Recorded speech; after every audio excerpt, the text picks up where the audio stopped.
अस्सलाम वालेकुम। SM news के साथ मैं हूं मुकद्दर रज़ा।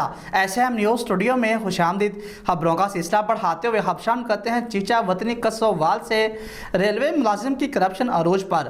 स्टेशन मास्टर को 50,000 ना देने पर गरीब आदमी का मकान गिरा दिया गया है। इसी हवाले से मज़ीद तफसीलात बता रहे हैं एसएम न्यूज़ के ब्यूरो चीफ मुनीर अहमद सियाल। जी मुनीर अहमद, आगाह कीजिएगा इस हवाले से।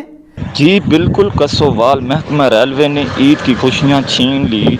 मुतासरीन की दुहाइयां। कसोवाल अरसा दराज से रेलवे बस्ती में मुकीम रहायशी का मकान बगैर नोटिस दिए गिराया गया। स्टेशन मास्टर ने 50,000 पर रिश्वत मांगी। ना मिलने पर इंतकामी कार्रवाई की गई।